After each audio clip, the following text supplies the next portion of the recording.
The lawyer's pen scratched across the document like a blade cutting through skin.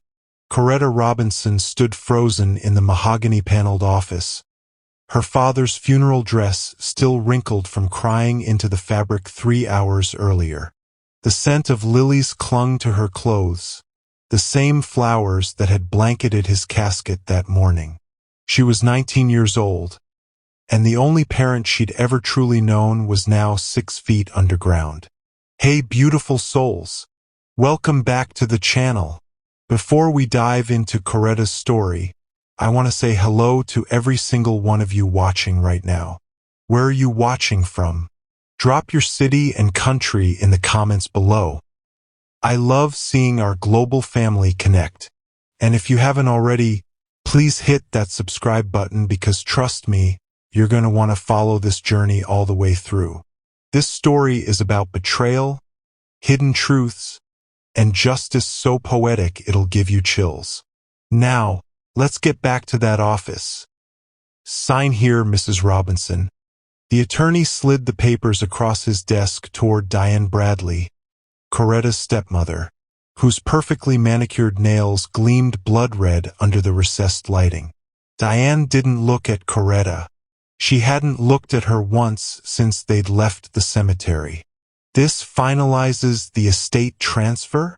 Diane's voice was smooth, practiced. She wore black Chanel, her blonde hair pulled into a flawless chignon. Everything about her screamed wealth, control, precision. Yes, ma'am. Per Mr. Robinson's will, all assets transfer to you as the surviving spouse. The house, the investment accounts, the vehicles, and her. Diane's gaze flicked toward Coretta like she was a stain on expensive upholstery. The lawyer cleared his throat. Miss Robinson was not named in the primary will. However, there are provisions your late husband made. Provisions. Diane's laugh was sharp enough to draw blood.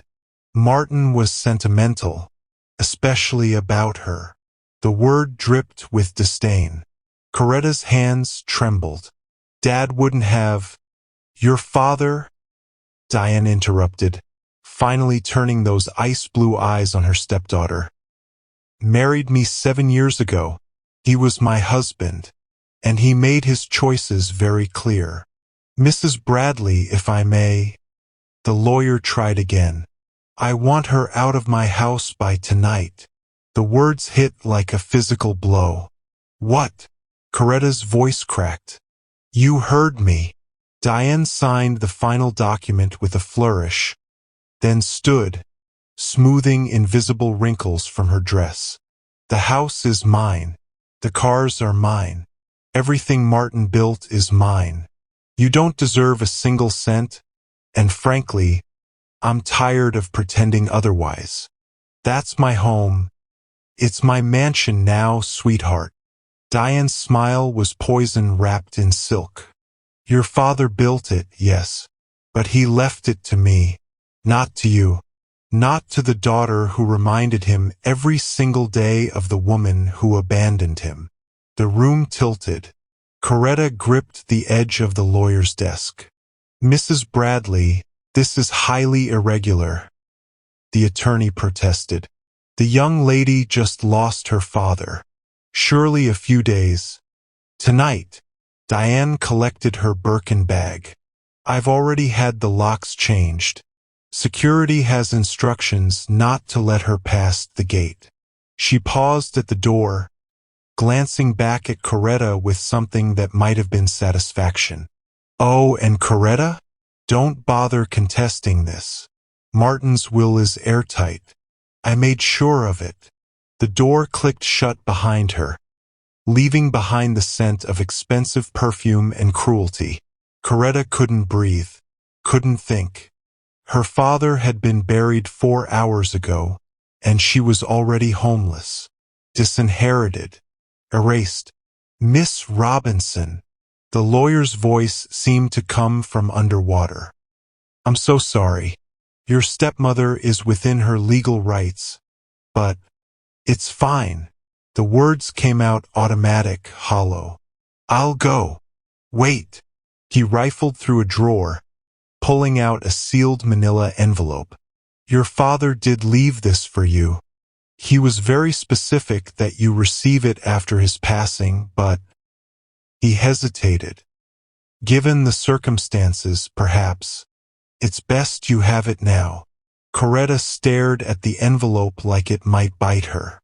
Her name was written across it in her father's familiar scrawl.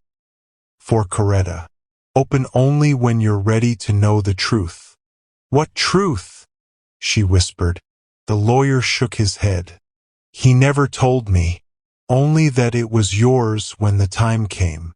She took the envelope with numb fingers. It was thick, heavy. Official feeling. There's one more thing. The attorney pulled out a business card. A firm from New York has been trying to reach you for the past week. They called again this morning, actually. Very persistent. Said it was urgent you contact them regarding a separate matter. What matter? They wouldn't say. Client confidentiality. He handed her the card. Rothman, Pierce and Associates. Estate and Trust Law. Coretta slipped both items into her purse. The designer bag her father had given her for graduation, back when she'd had a future that included college, security, family. Now she had nothing. She walked out of that office into the late afternoon sunshine, still wearing funeral flowers and shattered dreams. Her phone buzzed. A text from an unknown number. The house is no longer accessible to you. Your belongings will be donated. Don't contact me again. DB Coretta stood on the sidewalk of a city that suddenly felt foreign, holding an envelope she was too afraid to open and a business card from strangers who somehow knew her name.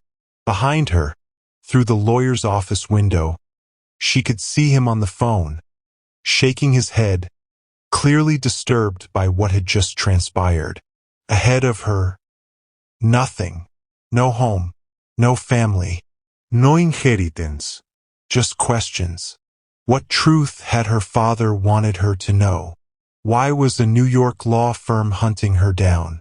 And what had Diane meant when she said Coretta reminded her father of the woman who abandoned him? Coretta had never known her biological mother. Her father never spoke about her. It was the one subject that could turn his warm eyes cold. Now he was gone, and the only person who could have answered these questions was buried under 6 feet of earth and white lilies. She looked down at the envelope in her hands. Open only when you're ready to know the truth. The sun was setting, painting the sky the color of fire and blood. Coretta Robinson had just lost everything. She had no idea she was about to gain the whole world. The Howard Johnson Motel on Route 7 smelled like stale cigarettes and broken promises. Coretta sat on the edge of a bed that sagged in the middle, staring at the manila envelope and the business card spread across the faded floral comforter. She'd been staring for 2 hours, unable to move, unable to think past the roaring silence in her head. Her phone buzzed again. She glanced at the screen. Jessa said, "Girl, where are you? You're not answering." "I'm worried." Jessa said, "Your stepmom is trash. Don't listen to anything she said." Jessa, "Coretta, please answer me." Coretta's fingers hovered over the keyboard. But what could she even say? "Hey, I'm homeless and broke and my entire life just got incinerated." Instead, she texted back, "I'm okay.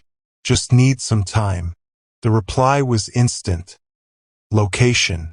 "Now, I'm coming to get you." Despite everything, Coretta felt the corner of her mouth twitch. Jessa Culp had been her best friend since sophomore year of high school. The white girl with purple streaks in her hair who'd punched a football player for calling Coretta a racial slur in the cafeteria. They'd been inseparable ever since. Coretta sent her location. 23 minutes later, a knock rattled the motel room door. Jessa burst in like a hurricane in ripped jeans and a leather jacket, her current hair color a shocking pink. She took one look at Coretta's face and crossed the room in 3 strides, pulling her into a fierce hug. "I'm going to kill her," Jessa announced. "I'm going to slash her tires, post her address on every spam list on the internet, and sign her up for a lifetime subscription to Goat Enthusiast Monthly." Despite everything, Coretta laughed. A broken, watery sound. Goat Enthusiast? It's very specific revenge. Jessa pulled back, studying her friend's face. "Have you eaten?" Coretta shook her head. "Okay, food first, then we plot." Jessa noticed the envelope on the bed. "What's that?" "My dad left it for me." Coretta's voice went quiet. "I haven't opened it yet."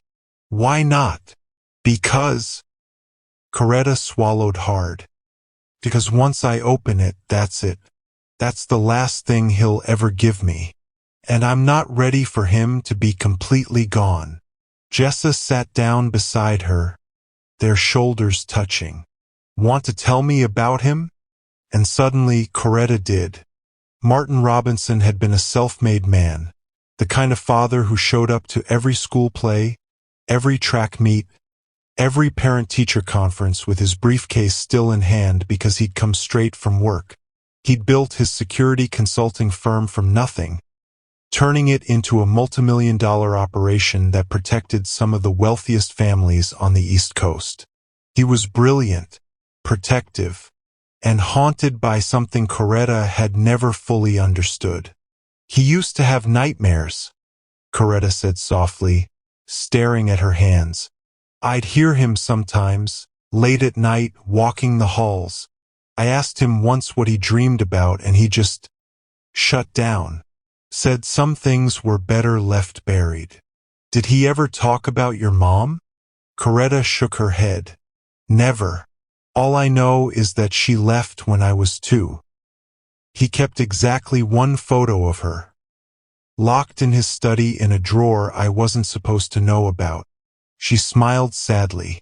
"I found it when I was 12. She was beautiful. Dark skin, natural hair, this smile that looked like sunshine. I looked just like her." "Looked?" Jessa caught the past tense. "The photo disappeared after Dad married Diane. I asked him about it once, and he said..." Coretta's voice cracked. "He said loving ghosts was a waste of time, that I should focus on the future, not the past." "But he kept that envelope for you," Jessa pointed out.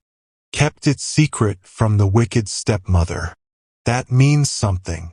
"It did. But what?" "There's something else." Coretta pulled out the business card. "A law firm in New York has been trying to reach me. Estate and trust law." Jessa's eyebrows shot up. "Estate? Like inheritance?" "I don't know. Maybe it's Dad's firm's lawyers? But why wouldn't they just go through Diane?" "Because Diane is human. Garbage who deserves to..." Jessa stopped herself. "Sorry." "Your grief, your pace. I'll dial back the rage." She picked up the card, studying it. "Rothman, Pierce, and Associates. These guys are big time. Like, handle billionaires and international corporations big time." "How do you know that?" "My cousin works in finance in Manhattan. These people don't handle regular cases. They handle empires." Jessa looked at Coretta with new intensity. "Why would they be looking for you?" "I have no idea." "Well, there's one way to find out." Jessa pulled out her phone. "Call them. Now. It's only 7 p.m. Law firms like this, someone's always working." She thrust the phone toward Coretta. "Come on. What's the worst that could happen? You're already homeless. Might as well add mysterious phone call to today's adventure." Coretta took the phone with shaking hands. She dialed the number on the card. It rang once, twice. Rothman, Pierce and Associates. How may I direct your call? The receptionist's voice was crisp, professional. Hi. This is Coretta Robinson. I received a message that someone from your firm was trying to reach me. Pause. Then, please hold, Miss Robinson. Classical music filled the line. Jessa watched her with wide eyes, mouthing, "What's happening?" Coretta shrugged helplessly. 30 seconds later, a new voice came on the line. Male, older, with an accent she couldn't quite place. "Miss Robinson, thank you for calling. My name is Adrian Sheffield, senior partner. We've been attempting to contact you for some time. I just got the message today. What's this about? I'm afraid this matter requires an in-person meeting. It concerns your biological mother, Yara Robinson." Coretta's heart stopped. "My mother?" "Yes, we represent her estate. It's imperative we meet with you as soon as possible. Would you be available to fly to New York tomorrow?" "I don't understand. My mother left when I was 2. Why would—" "Miss Robinson," Adrian's voice gentled. "Your mother passed away 6 months ago. She left behind certain assets that are legally yours. But we must verify your identity and discuss the terms of the inheritance in person. This is not a conversation we can have over the phone." The room spun. "Assets? What kind of assets?" "The kind that require extensive legal documentation and privacy." Pause. "We'll cover all your travel expenses, of course. First-class flight, hotel accommodations, everything. You need only say yes. If you're watching this and your mind is blown right now, drop a comment below.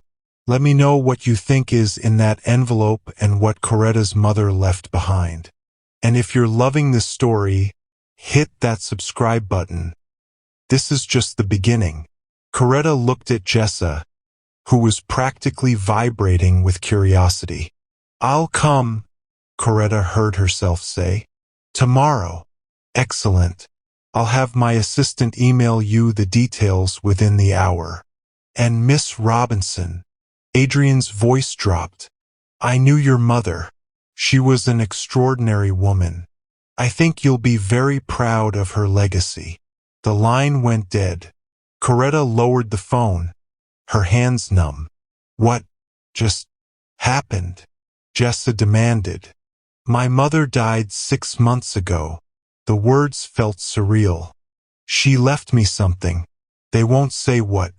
I'm flying to New York tomorrow." "Your mother who abandoned you? Left you an inheritance?" "Apparently." Jessa was quiet for a moment. Then, "What if she didn't abandon you? What if there's more to the story?" Coretta looked at the envelope on the bed. Her father's final message. "Open only when you're ready to know the truth. 2 mysteries, 2 dead parents, 1 impossible day." "I need to open it," Coretta whispered. "The envelope. I need to know what he wanted to tell me." Jessa squeezed her hand. "I'm right here." With trembling fingers, Coretta broke the seal. Inside were 3 items. First, a letter in her father's handwriting. Second, a legal document stamped with official seals. Third, a photograph, not the one from his study, but a different one. Recent, professional, Coretta's. Breath caught. The woman in the photo wore a business suit and stood in front of a glass building with a sign that read, "Yara Technologies, innovation that changes the world." Her mother, not as the young woman from the old photo, but older, powerful, successful, alive. At least she had been. Coretta. Jessa pointed at the date stamped on the photo's border. This was taken 2 years ago. 2 years ago, when Coretta's father was still alive.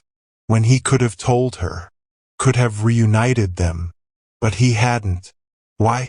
With shaking hands, Coretta unfolded the letter and began to read. My dearest Coretta, if you're reading this, I'm gone, and I pray you can forgive me for what I'm about to tell you. Your mother didn't abandon you. I took you from her. Coretta stopped breathing. Jessa gripped her shoulder. Oh my God! The letter continued. It wasn't kidnapping. Not legally. We had joint custody.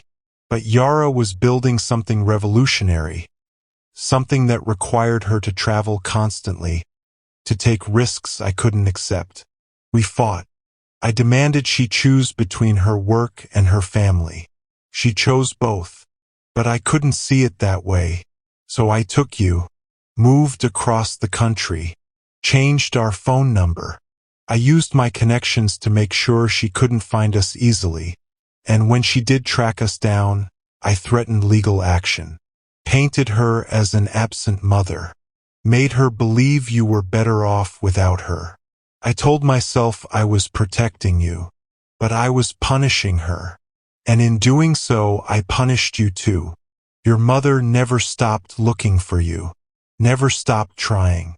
But by the time I realized what I'd done, what I'd stolen from both of you, I'd married Diane, and everything became complicated.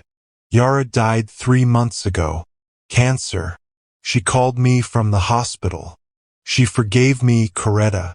Even after everything I did, she forgave me. And she made me promise that when I died, you would know the truth. That you would know she loved you. That she never abandoned you. Everything she built, her company, her fortune, her legacy, she built for you. I'm so sorry, baby girl. For the years I stole. For the lies I told. For leaving you with Diane, who I now realize never loved me. Only what I could give her.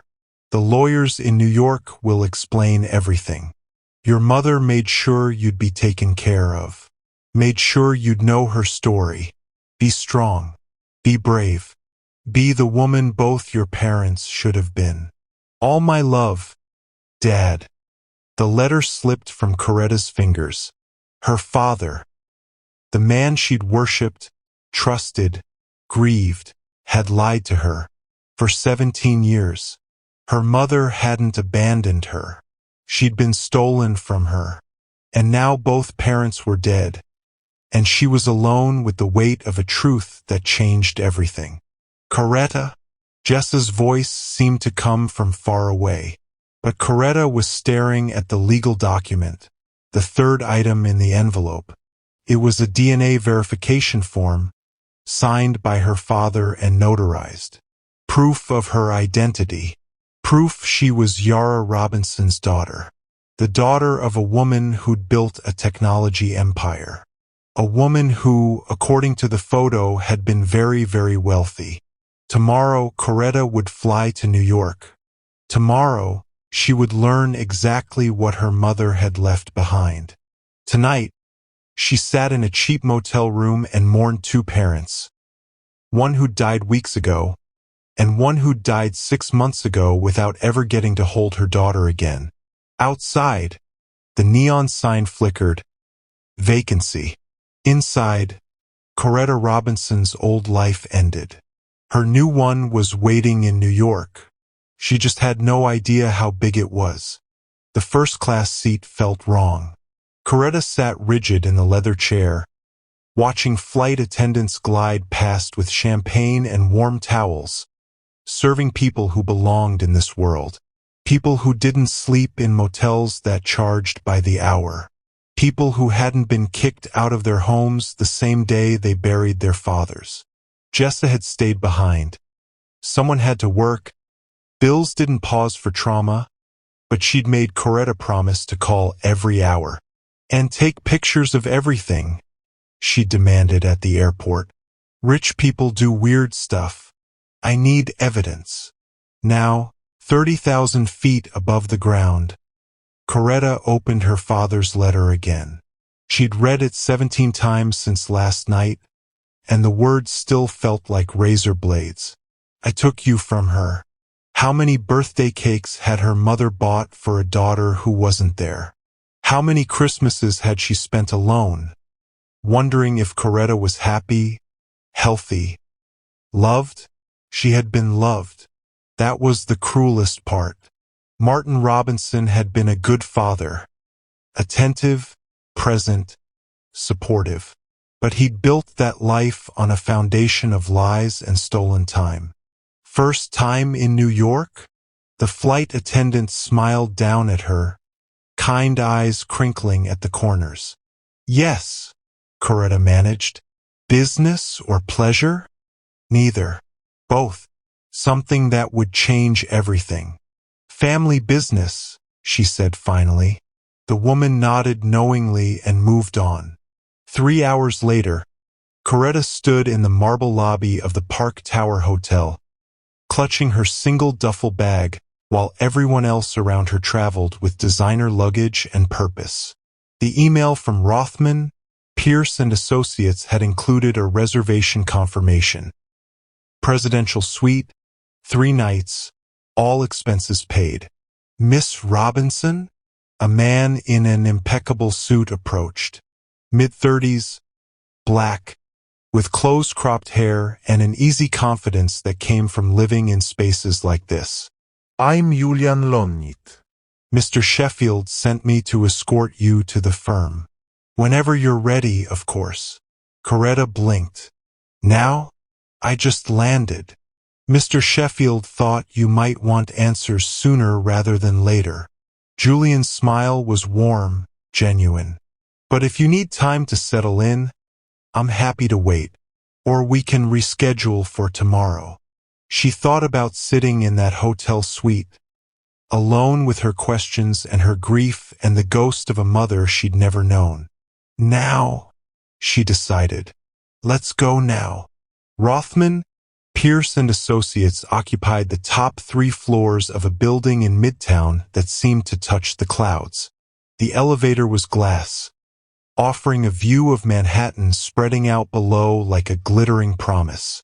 Julian stood beside her, checking his phone with the casual ease of someone who made this journey daily. How did you know my mother? Coretta asked suddenly.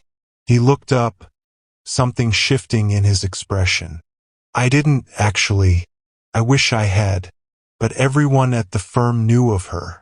What she built, what she accomplished. He shook his head. She was remarkable. The elevator doors opened onto a reception area that screamed quiet power. All sleek lines and modern art and windows that framed the city like it was theirs to claim. Adrian Sheffield waited in the lobby. He was older than his voice had suggested. Early 70s, white hair, sharp blue eyes that softened when they landed on Coretta. Miss Robinson. He extended his hand. Thank you for coming on such short notice. I know this must be overwhelming. That was an understatement so massive it almost made her laugh. He led her to a conference room with a table that could seat 20. Only 3 chairs were occupied. Adrian at the head, Julian taking a seat against the wall with a laptop, and an empty chair clearly meant for her. Spread across the table were documents. So many documents.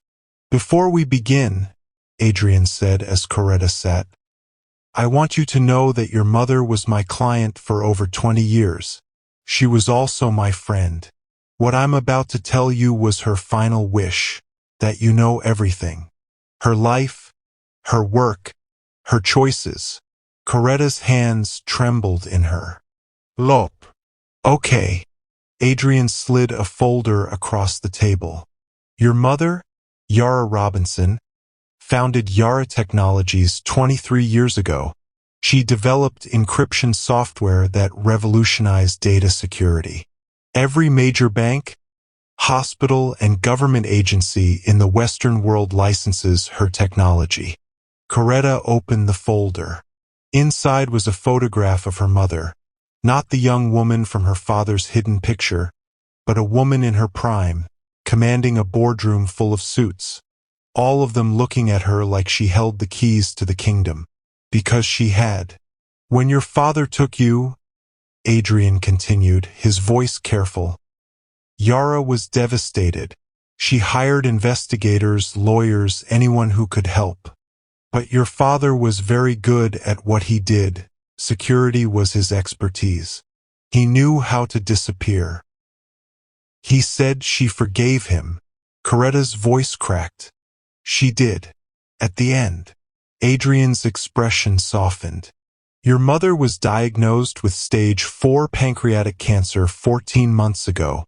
She had 6 months to live and used that time to put her affairs in order. That included finding you. She found me. She always knew where you were, Miss Robinson. From the moment your father stopped running, she knew. She had photographs of you at every age. Reports from investigators who watched you grow up from a distance. Adrian pulled out another folder, this one thick with images. Coretta's hands shook as she opened it. There she was. Age 6, missing her front teeth at a school play. Age 10, crossing the finish line at a track meet. Age 15, laughing with Jessa outside a movie theater. Age 18, graduating high school, her father's arm around her shoulders. In every photo, in the margins, someone had written notes in elegant handwriting. She has my smile. She's so tall now. I hope she's happy.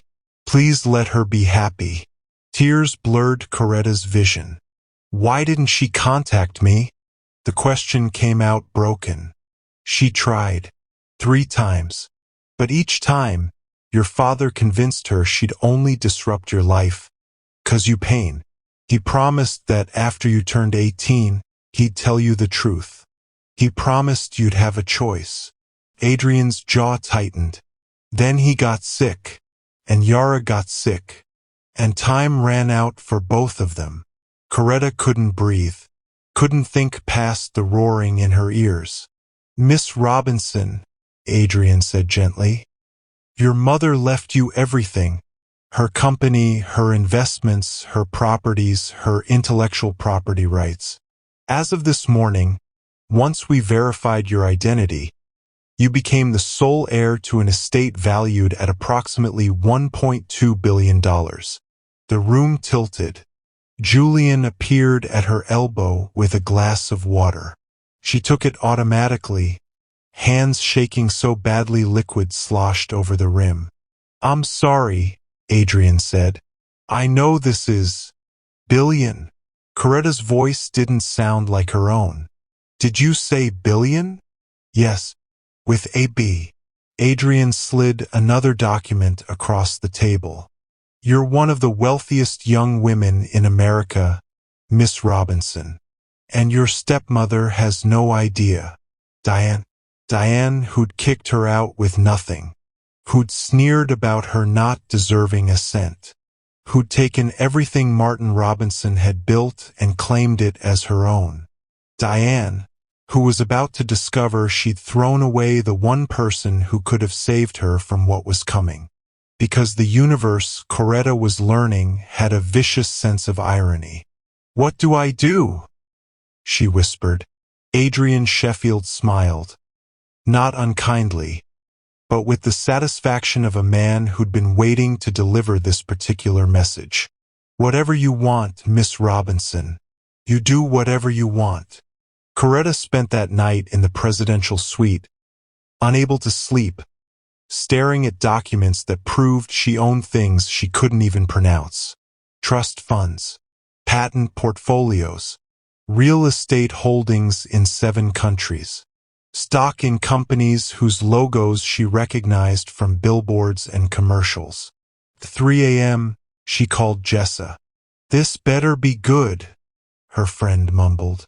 I have class at 8. I'm a billionaire. Silence. Then, I'm hanging up. You're clearly having a breakdown. Jessa, I'm serious. My mother left me everything. Her company, her money, all of it. $1.2 billion. The silence stretched longer this time. I'm getting on a bus, Jessa said finally. I'm coming to New York. You have classes. Coretta, you just told me you're a billionaire.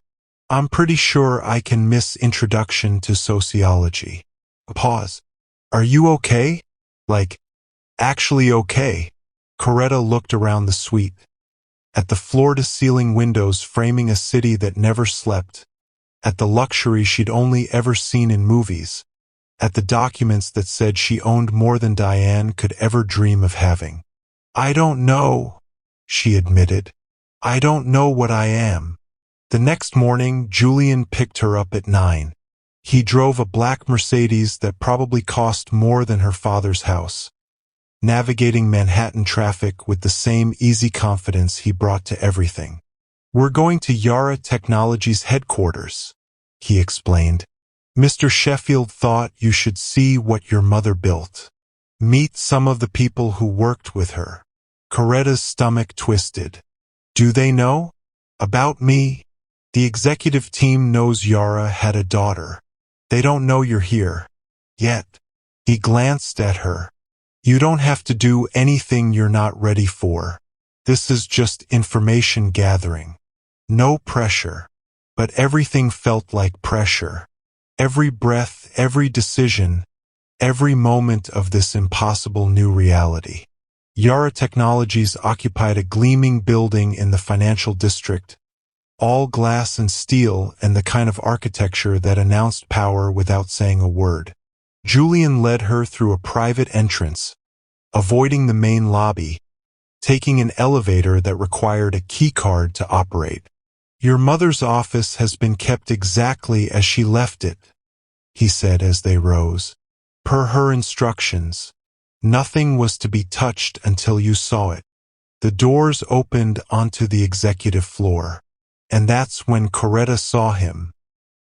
He stood at a window overlooking the city, young, maybe 25, with deep brown skin and locks pulled back in a neat tie.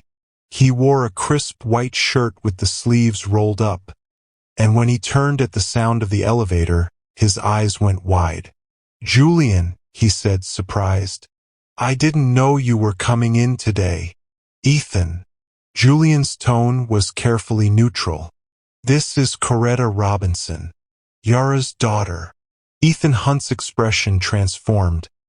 Shock, recognition, something that looked almost like relief flooding his features. He crossed the space between them in 3 long strides. Miss Robinson. He stopped himself from extending his hand, as if uncertain of the protocol. I'm Ethan Hunt. I worked with your mother. I still work here, but He took a breath, visibly collecting himself. I'm sorry. I knew this day would come, but I didn't expect. I'm sorry for your loss. Your mother was incredible.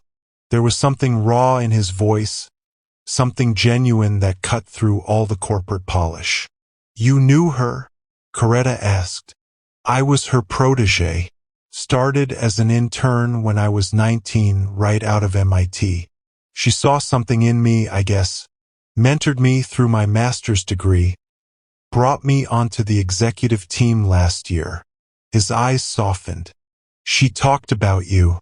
Not often because it hurt too much. But when she did, he smiled sadly. She was so proud of you. Something cracked in Coretta's chest.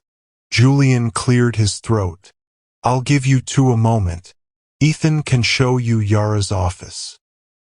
He looked at the younger man with an expression Coretta couldn't quite read. Keep it professional. Always am, Ethan replied, but there was a hint of amusement in his voice. Julian disappeared into the elevator, leaving Coretta alone with the stranger who knew her mother better than she ever had. Come on, Ethan said gently. There's someone I want you to meet. He led her down a corridor lined with photographs. Yara at conferences, accepting awards, shaking hands with presidents and tech giants. In every image, she radiated confidence and brilliance. She was fierce, Ethan said, following Coretta's gaze. terrifying in meetings when someone came unprepared, but kind. So kind to people who worked hard, who cared about the work. He stopped at a door marked Chief Executive Officer. She used to stay late every Thursday, going through scholarship applications personally. She funded 50 students a year through college. Full ride. No strings. Why Thursday? Coretta asked. Because you were born on a Thursday. Ethan pulled out a keycard, swiped it. She told me once that Thursdays were for hope. The door opened. Yara Robinson's office was a corner suite with windows on 2 walls, framing Manhattan like an empire. But what stopped Coretta's breath was the wall opposite the desk. It was covered in photographs of her. Every image from the folder Adrian had shown her, plus dozens more. A timeline of her entire life, arranged chronologically, with notes in her mother's handwriting marking milestones. First day of school. Lost tooth. Made honor roll. Track champion. Graduated with honors. At the center, largest of all, was her high school graduation photo. Underneath, Yara had written, "My daughter, my heart, my biggest regret and my greatest pride." Coretta's knees buckled. Ethan caught her elbow, steadied her. "Easy. I've got you." She let him guide her to the leather couch against the wall, her eyes never leaving that memorial to a relationship that never was.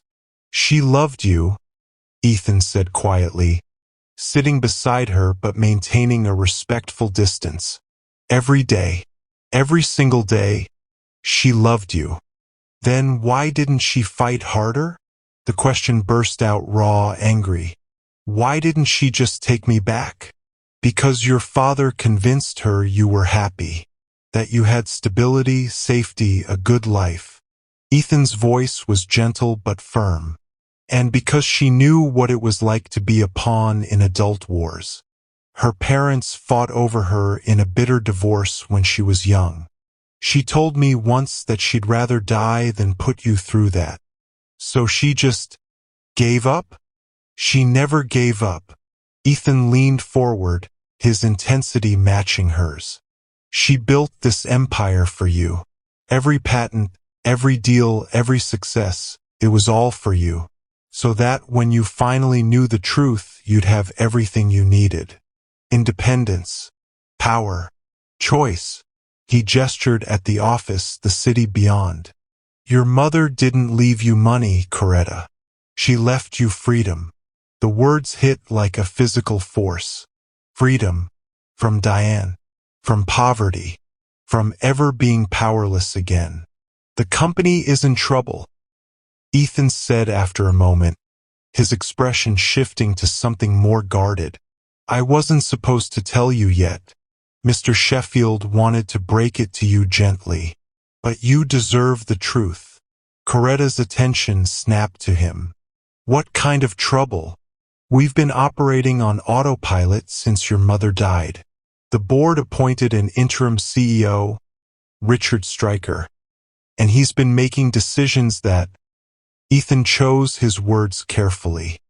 "Let's just say they don't align with your mother's vision. He wants to sell the company to a conglomerate, break it up for parts, maximize short-term profit. Can he do that?" "Not without majority shareholder approval." Ethan met her eyes. "Which, as of yesterday, is you." The weight of it settled on her shoulders. This wasn't just money. It was responsibility, legacy, her mother's life's work. "What would my mother want?" she asked. Ethan smiled, sad but genuine. "She'd want you to decide for yourself. But if you're asking what she built this company to be, a force for good. Technology that protects people, that gives them privacy and security in a world that's constantly trying to strip both away." His passion was evident now, the corporate polish dropping away. She believed encryption was a human right, that everyone deserves to keep their secrets safe. Secrets.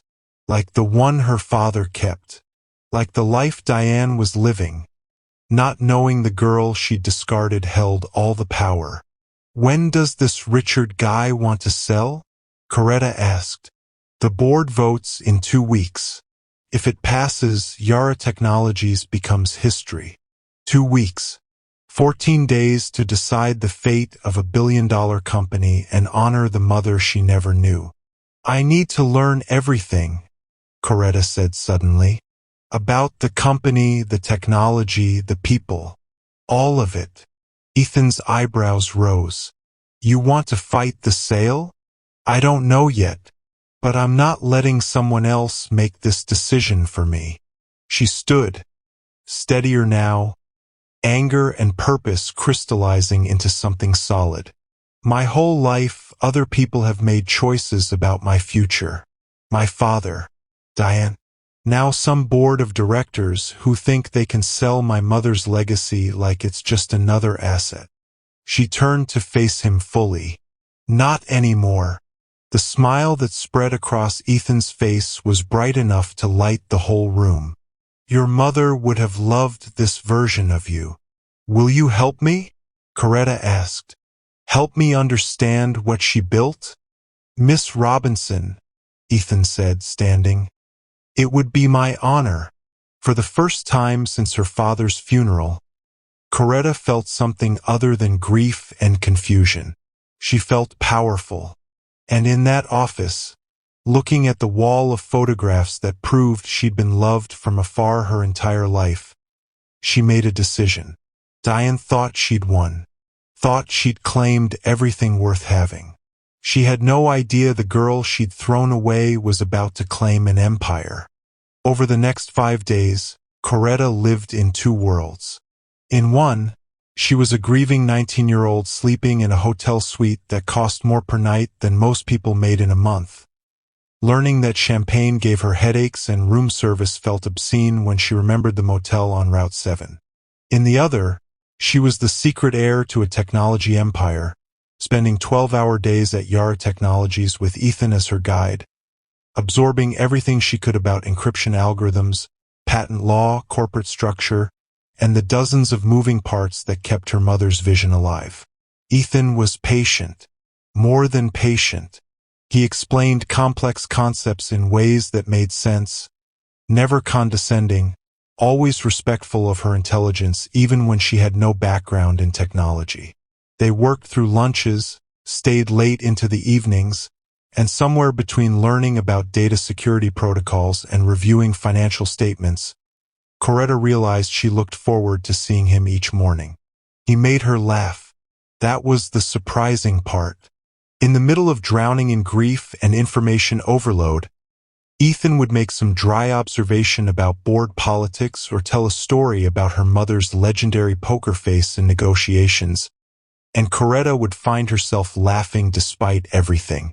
She once stared down a Fortune 500 CEO for 45 minutes without blinking, Ethan said on day 4, pulling up security footage from a conference room. He wanted to lowball a licensing deal. She just sat there, silent, until he got so uncomfortable he agreed to her terms. Coretta watched the video, mesmerized by the woman who looked so much like her, wielding silence like a weapon. I wish I'd known her, she said softly. You're getting to know her now. Ethan gestured at the office around them.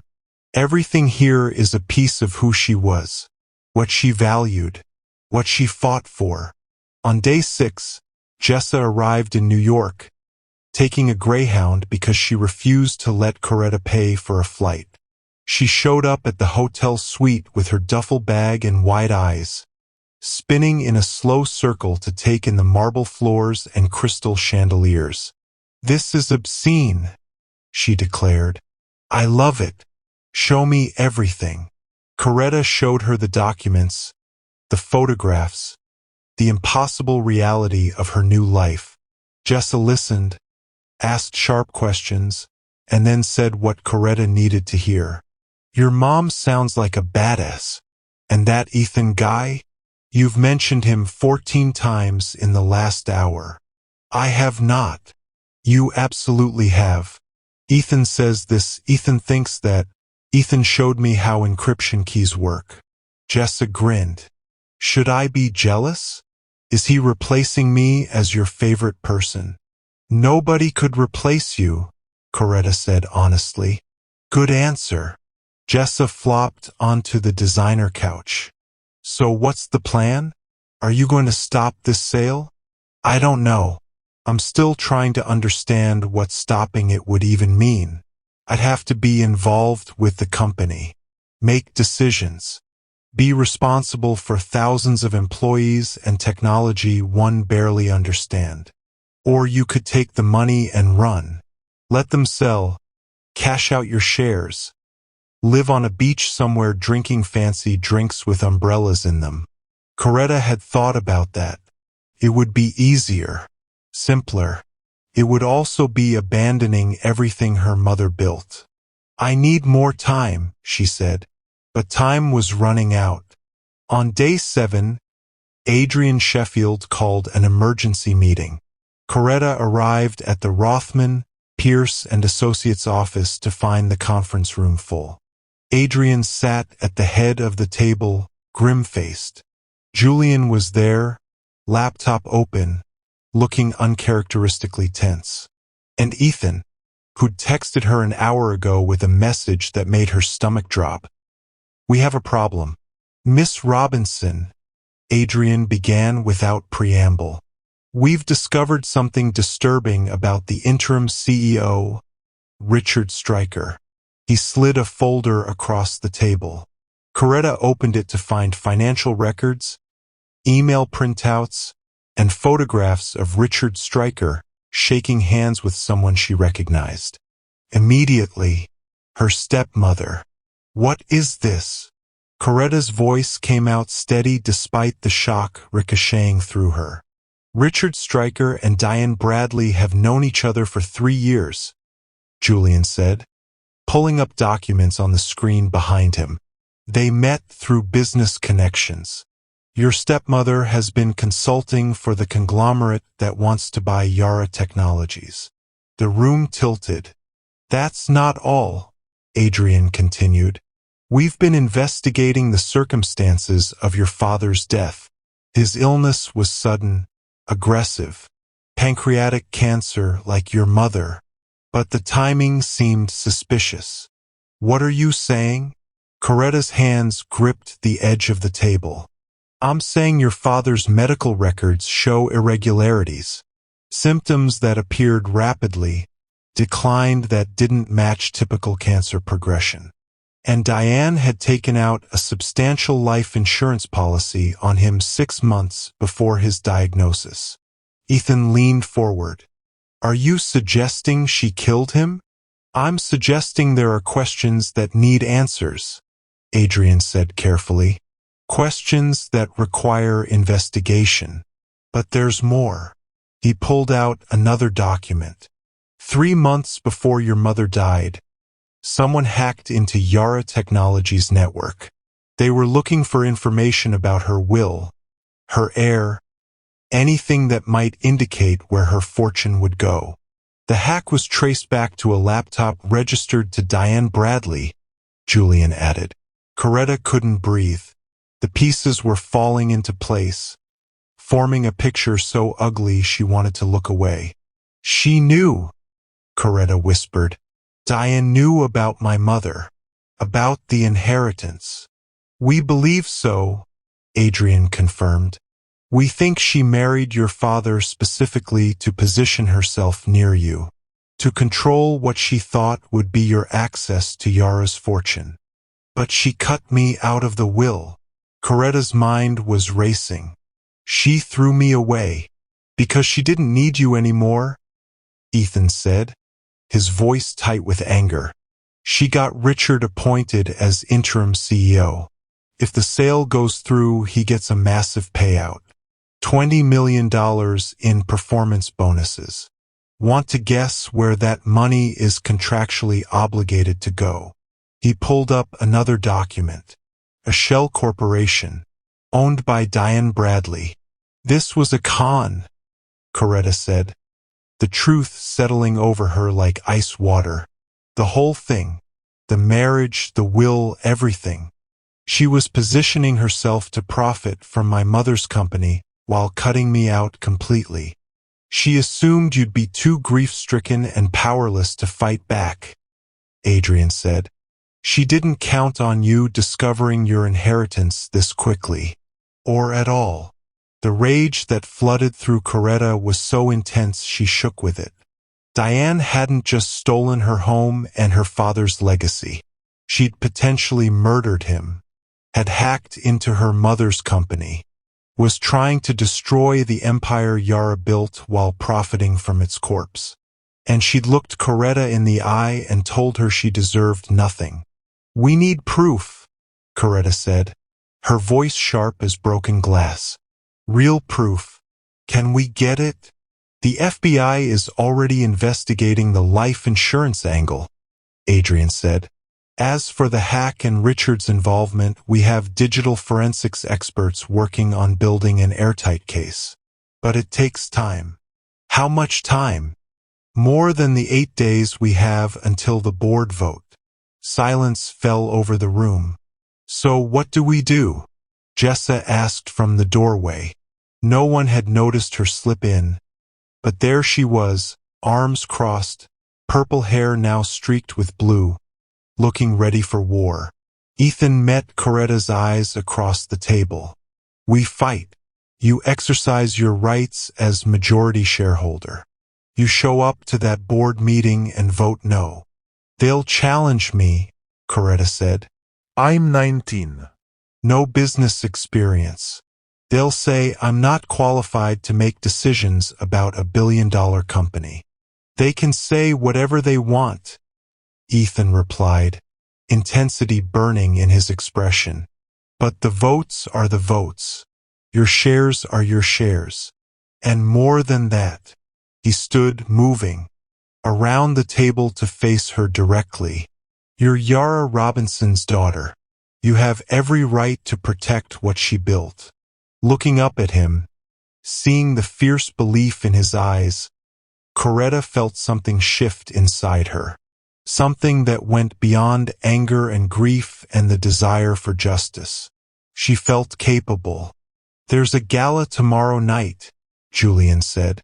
"Annual fundraiser for tech innovation. Richard will be there. The board members will be there. Half of Manhattan's business elite will be there." He looked at Coretta. "It would be the perfect place to make your presence known. To remind everyone that Yara Technologies has an heir." "I don't have anything to wear to a gala," Coretta said automatically. Jessa snorted. "Girl, you're a billionaire. I think we can figure out the dress situation." Adrian smiled, the first real warmth she'd seen from him all meeting.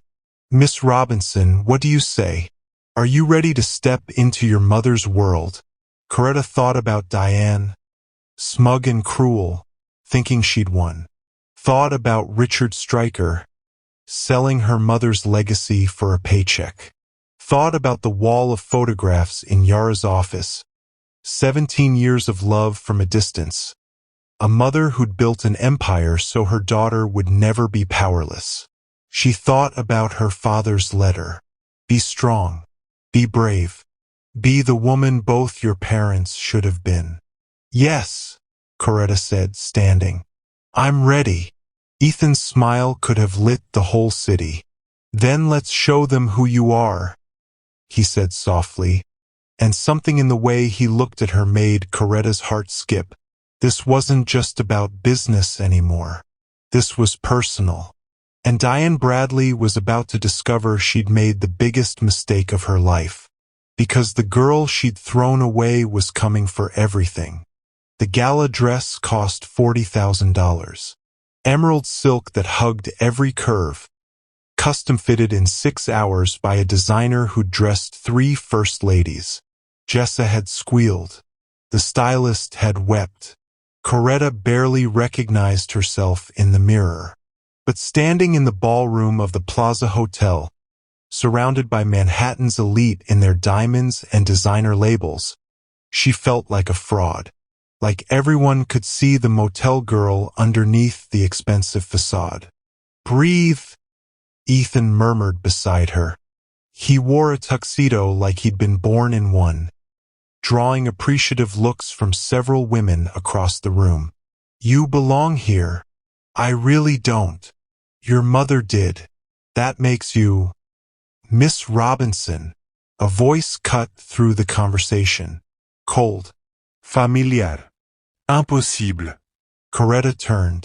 Diane Bradley stood 3 feet away in a blood-red gown, champagne in hand, her expression shifting from confusion to recognition to something that looked almost like fear before settling on icy composure. "What are you doing here?" Diane's voice was low, dangerous. "I could ask you the same question." Coretta's voice shook, but she held her ground. "I'm here with Richard Stryker, CEO of Yara Technologies." Diane's smile was poisonous. "I told you, sweetheart. You don't belong in these circles. Whatever charity let you in. I'm here as Yara Robinson's heir." The words came out stronger than Coretta felt. "Majority shareholder of Yara Technologies. Richard works for me now." The color drained from Diane's face. Then she laughed. Sharp, cruel. "You're delusional. Grief has made you." "It's true." Richard Stryker appeared at Diane's elbow, his expression carefully neutral but his eyes calculating. Mid-50s, silver-haired, the kind of man who'd perfected the art of looking trustworthy while being anything but. "Miss Robinson recently discovered her biological mother's estate. Quite the surprise for all of us." The way he said it made Coretta's skin crawl. Like he'd known. Like he'd been waiting. "This is impossible," Diane hissed. "You have nothing. You are nothing." "Actually," Ethan said quietly, "she has everything, including the votes to stop your sale." Richard's mask slipped. Just for a second. But Coretta saw the flash of rage before he smoothed it over. "Miss Robinson," he said pleasantly, "might I have a word in private? There are aspects of the business you don't understand. Complexities that require experience to navigate." "She's not going anywhere with you," Ethan said, positioning himself slightly in front of Coretta. "And who are you exactly?" "Her bodyguard." Richard's tone dripped condescension. "This is business, son. Adult business. I'm the person who's been teaching her exactly how you've been embezzling from the company for the past 6 months." Ethan replied evenly. The ballroom seemed to go quiet. Richard's smile turned predatory. "That's quite an accusation. I hope you have proof. Because defamation suits can be expensive. Life-ruining, even for a young man with such a promising career." He paused. "Had such a promising career. You're fired, effective immediately." Ethan went pale. "You can't," Coretta started. I'm CEO. "I absolutely can." Richard's attention shifted back to her. "And Miss Robinson, if you continue down this path, I'll ensure every board member knows about your complete lack of qualifications. Your age, your inexperience. I'll paint you as an opportunistic child trying to profit from a tragedy." His voice dropped. "I'll drag your mother's name through so much mud. Her legacy will be nothing but scandal. Is that what you want?" Coretta's breath caught. Diane moved closer, her perfume suffocating. "You should have stayed in that motel, sweetheart. This world eats little girls like you alive." Before Coretta could respond, her phone buzzed. A text from Adrian Sheffield. "FBI investigation stalled. Not enough evidence." "I'm sorry." The floor dropped out from under her. "No proof. No case." Ethan fired. Richard threatening to destroy her mother's reputation. Diane standing there victorious, knowing she'd won. Coretta looked at Ethan, saw the devastation in his eyes. He'd lost his job defending her. She'd lost before she'd even begun to fight. Coretta stood on the plaza balcony, the city lights blurring through unshed tears. Behind her, the gala continued. Diane and Richard were probably celebrating. She'd walked away before she could break down in front of them. "Hey!" Ethan's voice was soft. He stepped onto the balcony, jacket gone, bow tie loosened. "You disappeared. I'm sorry about your job. This is my fault." "Stop." He moved closer. "None of this is your fault. Richard is corrupt. Diane is a criminal. You're just the one brave enough to stand up to them." "Brave?" Coretta laughed bitterly. I'm terrified. "I don't know what I'm doing. Maybe they're right. Maybe I should just take the money and walk away. Is that what you want?" She thought about the wall of photographs, her mother's legacy, everything Yara had built so her daughter would have choices. "No," she whispered. Ethan took her hand. The touch sent electricity up her arm. "Then we fight. Differently. Smarter." "How?" "We have no proof, no FBI case, and you're fired. But you're still the majority shareholder. They can't change that." His thumb traced circles on her palm. "And I know something Richard doesn't. Your mother built a failsafe into the company charter. A clause that lets any shareholder call for a CEO vote if they can prove gross misconduct." Coretta's heart stuttered. "Can we prove it?" "Your mother kept records. Everything. I know where they are." Ethan's eyes blazed with determination. She suspected Richard was dirty. Started building a case before she got sick. "All we have to do is find it." Hope ignited in Coretta's chest. "Where do we look?" Ethan smiled. "Her house. The one place Richard never got access to." He squeezed her hand. "Your mother left you more than money, Coretta. She left you weapons. We just have to find them." She looked at their joined hands, then up at his face. "Why are you doing this? You barely know me." "Because your mother believed in doing what's right. And because—" he hesitated.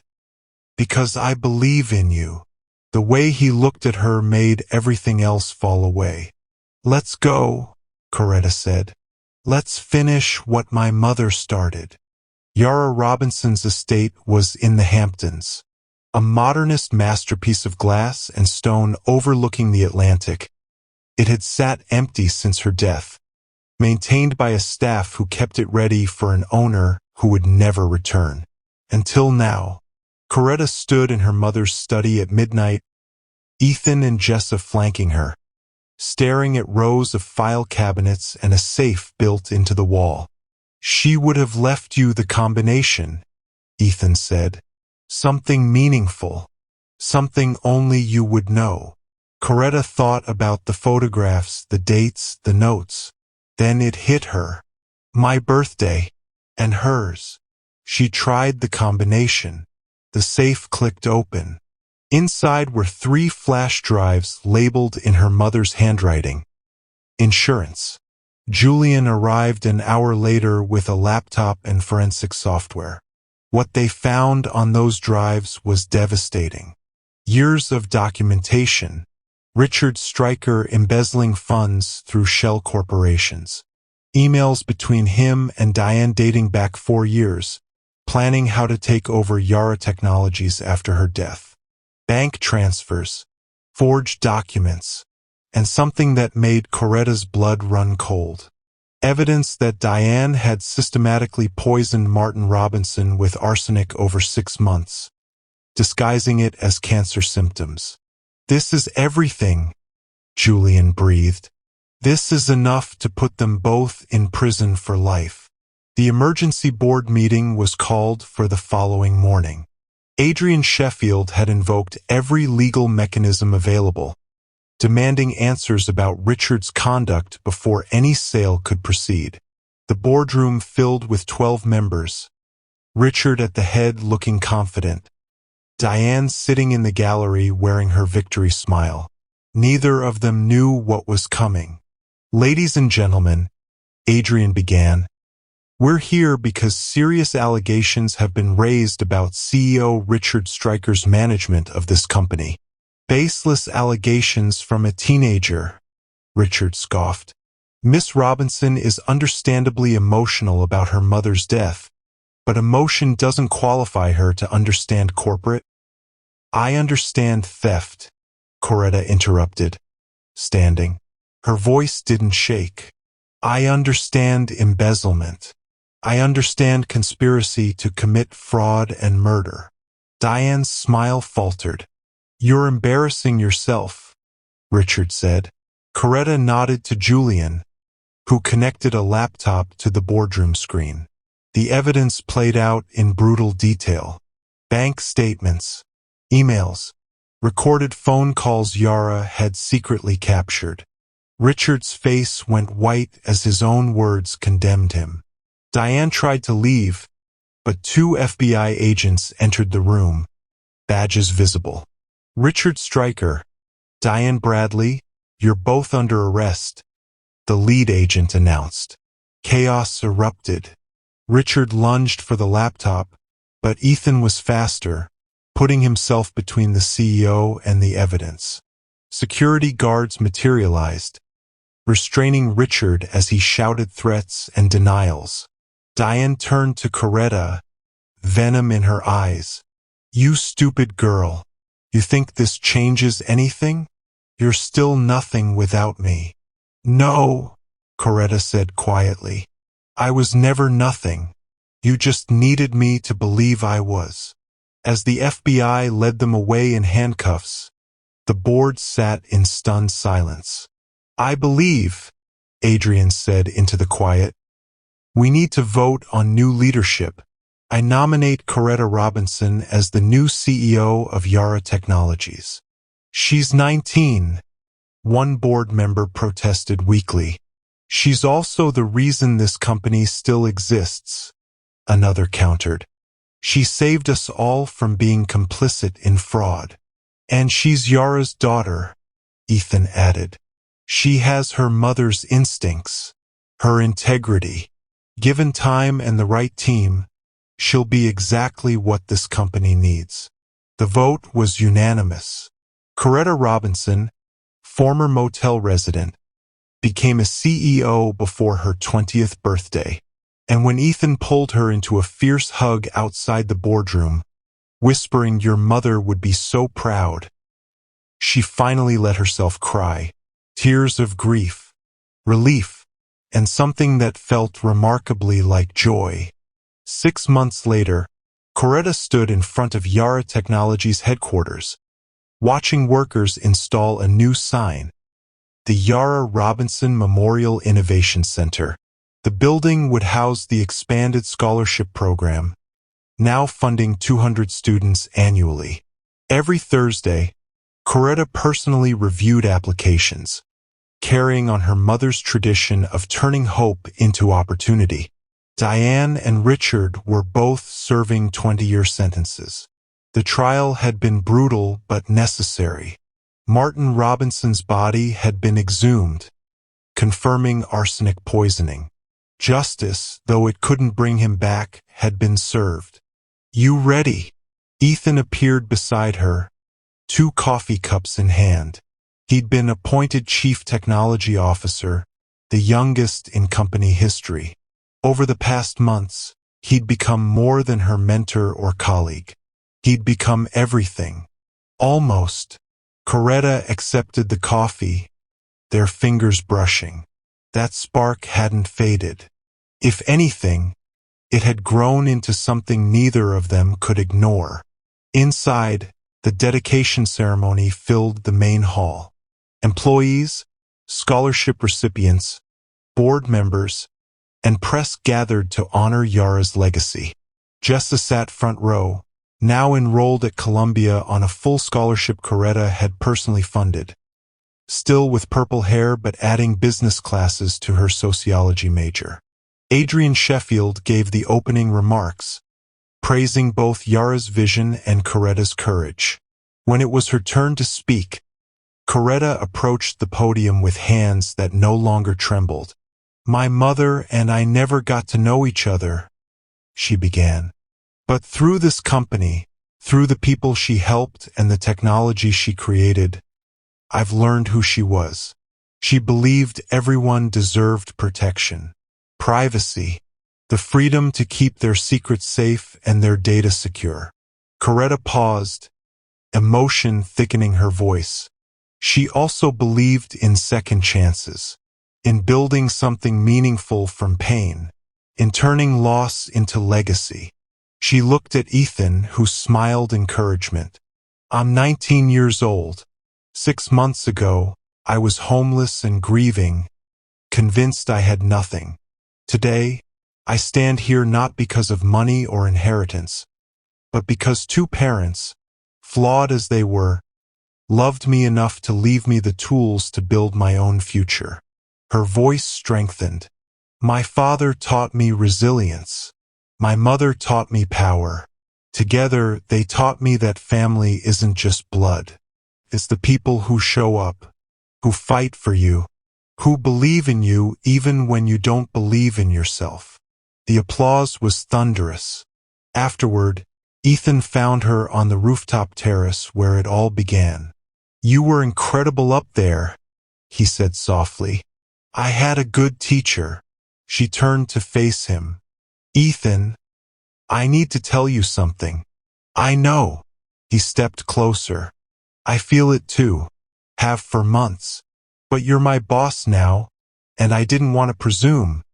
She kissed him, cut off his words with her lips, pouring 6 months of tension and gratitude and something deeper into that connection. When they pulled apart, both breathless, Ethan laughed. "Well, that's one way to handle office politics." "I'm rewriting the rules," Coretta said. "Starting now." He kissed her again, softer this time, and the city sprawled beneath them like a promise. That night, Coretta sat in her mother's study, now hers, and wrote 2 letters. One to her father, "I forgive you. I understand now. Thank you for loving me the best way you knew how." One to her mother, "I wish we'd had more time, but I promise to honor what you built, to be brave, to be strong, to be the woman you dreamed I could be." She sealed them both and placed them in the safe beside the flash drives that had changed everything. Outside, the ocean whispered against the shore. Inside, Coretta Robinson, CEO, daughter, fighter, and survivor, smiled. She'd lost everything and gained the world, and she was just getting started. Thank you so much for watching this journey with me. If this story touched your heart, moved you, or made you believe in second chances, please drop a comment below and let me know. Your favorite moment. What part made you cry? What part made you cheer? I love hearing from you all. And if you haven't subscribed yet, please hit that button because there are so many more incredible stories coming your way. Until next time, remember, you are never as powerless as someone wants you to believe. Your story isn't over. It's just beginning.